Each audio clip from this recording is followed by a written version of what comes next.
Good day and welcome back to The Shed. Today we go back to 1969 to take a look at John Brunner's Hugo Award winning novel for that year, Staying on Zanzibar. So what I would like to do, as always, is provide a spoiler-free plot overview. I'll talk to what I liked, what I didn't like. I'll make some recommendations. We'll put this one to the memory test and I'll rank it on our ever-growing sci-fi shed ladder where things are getting a rather bit tight on there.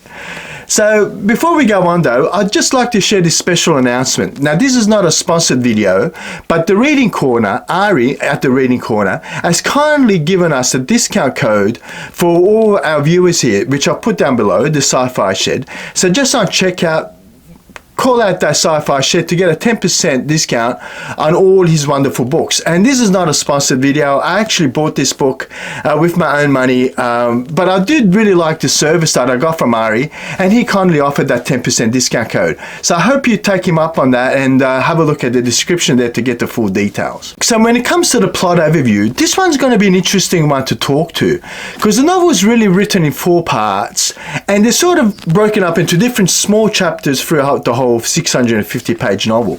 And what we have is one called Context, where we find a whole lot of ads, newspaper articles, snippets from television shows or radio shows, or just from surveys, and all sorts of weird and wonderful stuff happening in there. Just little bite-sized chunks of information that help build this world up. Then we have the happening world and tracking with close-ups, and that happening world sort of expands on what we find in context. So just, you know, a couple of more paragraphs that gives us a whole lot more insights into this world, this dystopian future that John Brunner has here, which is the early 2000s, so something like 2010. So again, it brings a bit more information to light of this world that John Brunner has got going on for us. And tracking with close-ups can really be seen as a whole lot of short stories in this world that we have in this future, dystopian future. And we have continuity, which is that overarching storyline that sort of puts all this together. And what we have in continuity, the overarching story, is this guy called Norman House and his roommate called Donald Hogan. Now Norman is this up and rising star in this galactic tech firm. So he's a junior executive, is really looking forward to climbing that corporate ladder. And it looks like he probably wouldn't stop at anything to achieve his goals. And what we find is that galactic tech is really, I'm pretty sure that was the name of the company. Don't hold me on that. It was often referred to as GT, but I think it was Galactic Tech. Anyway, this Galactic Tech GT company is looking to have some high stakes in this African country called Benin. And the reason that is that because this world is overpopulated and Benin is showing promises, and GT wants to get in early and try to make more money for this galactic empire. And it looks like Norman will stop at nothing to achieve that. So what we find in this dystopian future is that the power structure of the world, the political power structure, is not what we find today. So the UK and the US are sort of amalgamated and dissolved and conglomerated with different countries to form these new axes of power. And what we find is that China is now one of these superpowers, and they're at war with what was formerly the US. There's also a 2-children policy, again because of the strain that overpopulation has. There's a 2-children policy throughout the known world really, and there's a whole lot of strain and conflict because of that, that leads to some rather interesting insights into this future world. Now Donald Hogan, Norman's roommate, has got a rather interesting role in society because he's been paid by the government just to simply learn and, you know, absorb all this information and learnings, and he doesn't seem to have a real structure to it. He's not been pressured to have, you know, deliverables or milestones in any way. He's just been paid to learn. But there is a bit of a twist to that, because when called, he has to pretty much drop everything and do what the government has to offer in this what did they call it, EPTification process, which stood for education for a particular task. So when called, he has to go through this EPT process to basically do whatever the government asks of him. And what we find is that there's this doctor, what was his name? Suge Guntung. And he's just discovered a way to perfect the human embryo. So Douglas has sort of been asked to debunk this claim that this scientist has, to see whether or not there's any truth to that, or just take control of this technology, because it has a huge impact, obviously, to the people that are already struggling in this two children policy world and this overpopulated world. So what a fascinating novel it is when we have all these disparate storylines coming together, and with that overarching theme into what is a really interesting ending and a wonderful world building to this one.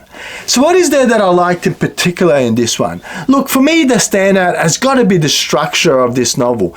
Now, it has been done to some degree over the years, but John Brunner was probably one of the first to do it in a science fiction sense, and I think it really worked rather well. It kept me engaged, but I would have to say that it does take some time for you to sort of piece all of this together, but I did really enjoy the structure in this one. It was definitely a highlight for me. The other thing I really enjoyed in this one was just the prescient view of the future that John Brunner has here. It honestly is, for what is a 1969 novel, just groundbreaking in just how many things he got right. Now, I made a couple of bullet points as I was reading, but these are nowhere near, like I don't read with a pen and paper. I just like to enjoy my reading, right? But I did take some notes as I was going along, because it did sort of preempt things like the internet. Like, he sort of predicted that computers would be in every home with the whole world's libraries at our fingertips, which is sort of what we have today with computers and smartphones and the internet at our fingertips, right? He also predicted video calls, China becoming a world power. What was this one that I wrote? I can't read my own writing, but it doesn't matter. The point is to say that it was almost uncanny just how prescient John Brunner was in this novel, and some of the predictions he made, and how eerily close he came to the truth. Now, I would have to say that he based this in 2010, and it's not quite there, but look, in another 10 years, who knows what some of these foresights that he had here will actually come to fruition. The other thing I really enjoyed was the concept of this Mr. and Mrs. Everywhere, and how terrifyingly and surreal and eerily close to home this one came as well. Because what would happen is that these people would get their face, people at home would get their faces scanned and superimposed onto these actors who are basically living life for them. So they'd be traveling, they'd be demonstrating products and the comforts of these products with your face superimposed on top of them. So you'd be basically living your life through your television set, through your computer system, and it's somewhat so eerily true, especially, for example, I love watching travel blogs, right? Travel bloggers. And, I couldn't help but think, some ways I'm sort of doing that, right? I'm watching this Mr. and Mrs. Everywhere. Okay, my face is not superimposed on these people, but I'm sort of living these exotic experiences with these people. And that concept sort of ran close to home for me. So I really enjoyed the concepts. I really enjoyed the structure of this one. I liked the way it was all brought together for a really fascinating novel. The other thing I really enjoyed, again to do with the foresight, was the concept of this super artificial intelligent computer called Shalmanazer. And just how, again, the foresight and how AI and computers are really ruling the way the world goes. And there was this wonderful quote that I don't normally read quotes when it comes to my channel, but this one I thought was just wonderful that I wanted to share with you, because it had me thinking. And I've talked about AI a couple of times on this channel, but the quote goes like this: "What in God's name is it worth to be human if we have to be saved from ourselves by a machine?" And this was one of the quotes that Chad Mulligan has. He's one of the main protagonists that finds himself intertwined in all these different narrative streams that's going on in this novel. But he makes that observation that again really rang true to me as well. Are we somehow losing our innocence, our humanity through the use of technology? Now, I work in technology, right? So I'm not sort of like fearing the unknown here, but sort of really seeing some of this science fiction come to life right in front of my very eyes. So really a whole lot to think about in this wonderful novel by John Brunner. But there are some things I could nitpick, as always, when I'm being highly critical of it. And what can I talk to that I didn't like in this particular one? Look, at times this one has got a whole lot of made up jargon, and it's not uncommon in the works, 1960s, 1970s science fiction novels. And this one has its fair share of that as well. There's a whole lot of made up, jargon and slang that, look, I don't mind it. I think for me, that is one of the appeals of, vintage science fiction. But this one has a bit of that going on, and it can be a bit of a turn off at times. It didn't quite have that effect on me, but I can see how it would have impacted some readers. So I'd have to say that this is a rather chunky novel. It's 650 pages, right? And at times I felt it was just a little bit bloated. And to give you an example as to why that is, the book, like I said, is written in different structures like context and the happening world, where there's just a whole bunch of snippets of information. And I really enjoyed that because it really did help me get, engrossed into this world and understand why people acted in a particular way and the strain that it had on society, and just an insight into this wonderful dystopian future, right? So I really enjoyed that, but I couldn't help but think that sometimes it was just a bit too padded out and a bit too bloated. And I wonder, for example, Gateway, one of the novels that is ranking really highly on the Sci-Fi Shed ladder by Frederick Pohl, it has sort of a similar concept, right? Where at the beginning of every chapter, there'll be little snippets of information that just painted that wonderful world that we have in Gateway.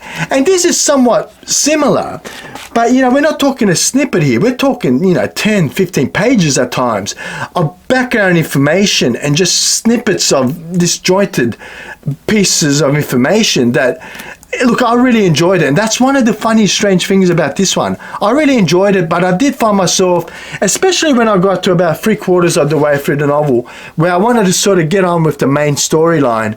It was almost a distraction, and I sort of just, I get the world now. I've got a really good understanding of what this world is like, and I sort of wanted to gloss over it. But I would have to say that, tracking with close-ups with those short story ones, I thought they were fine, and I would leave them exactly as they were. It was more around the context and the happening world that I sort of sometimes felt was a bit bloated. So look, not really much to nitpick on this one. I really thoroughly enjoyed this one, and one that definitely stood the test of time, which is a great intro straight into my memory test. So what stood out for me? I first read this, staying on Zanzibar. It must have been one of the early Hugo and Nebula Award winning novels that I read. So this one's pushing 30 years, right? So it's going to be a true memory test with this one. And honestly, I was looking forward to rereading John Brunner because I haven't reread it. And part of the reason that is because of some of the things I talked into my dislikes, right? Where it's a bit bloated at times. It is definitely disjointed. And the overarching story is good, but not necessarily memorable. So the key takeaways for me coming in 30 years later, what I was really looking forward to is that dystopian future, right? I was really looking forward to just getting reacquainted with the world that John Brunner has here, and it did stand the test of time. I did remember this, dystopian future. I didn't really quite remember, it's been a long time. I didn't really remember the details, but I do remember that wonderful, encounter with the dystopian future that I was looking forward to, and it did not let me down. The other thing that really stood out for me in the memory test was that structure. I remembered coming in, I can't wait to reread Stand on Zanzibar, to understand how the novel was structured, because I remember that was rather unique at the time. And again, that stood the memory test. But what didn't really stand the test of time was the overarching plot.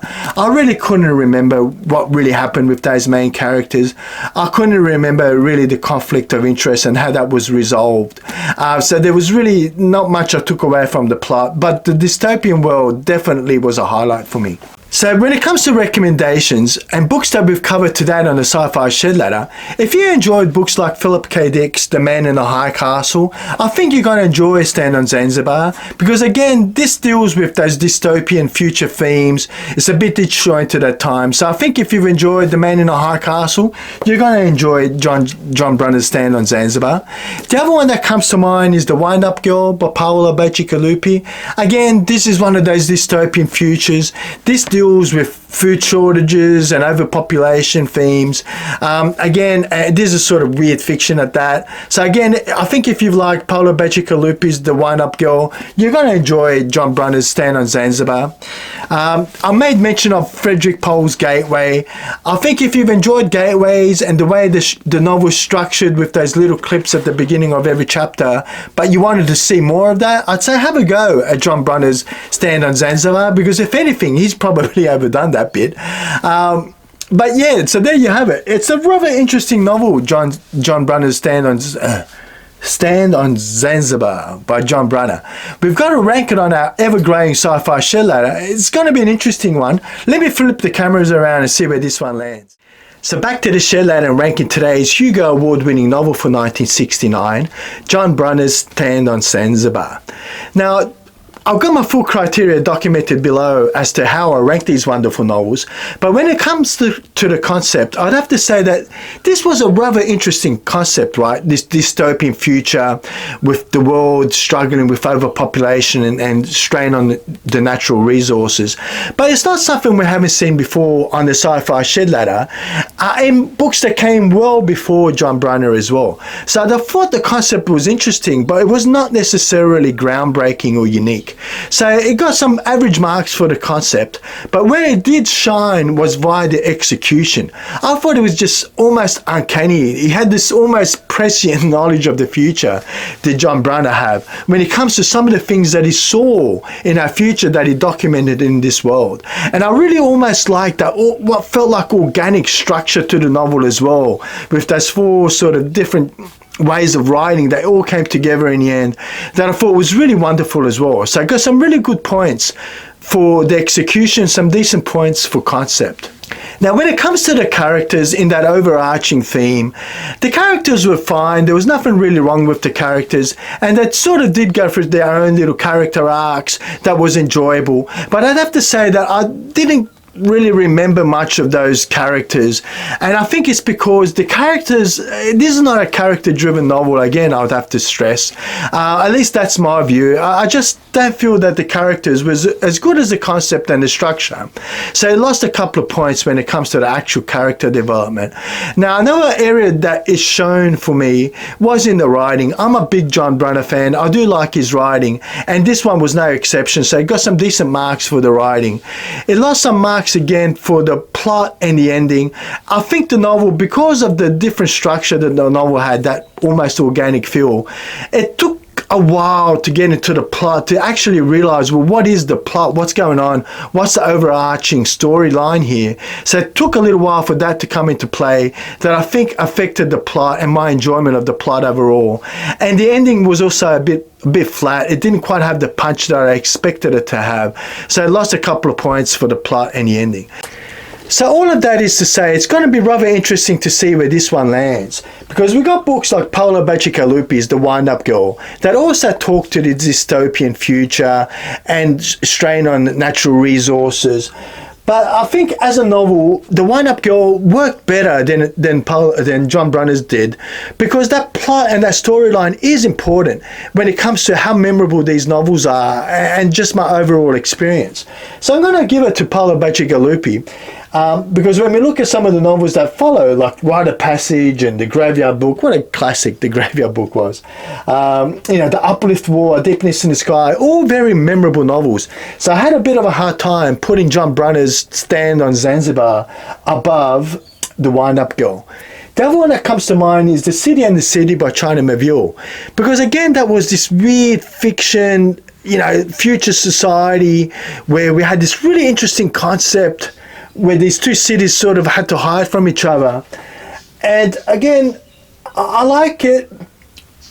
And I'm going to have to give it to The City in the City again, because that is at least a memorable novel. And the concept was unique, right? I haven't seen that kind of concept anywhere else. Where it sort of fell for me, The City in the City, was like, it was mainly concept, right? There wasn't much else in that novel that sort of worked when it comes to my criteria. But it was an interesting novel with that detective trying to make ends meet. And it is more memorable than what, Stand on Zanzibar was when it comes to the memory test. So I'm going to give it to The City in the City. Which sort of takes us to books like Double Star and A Memory Called Empire and A Serially Justice.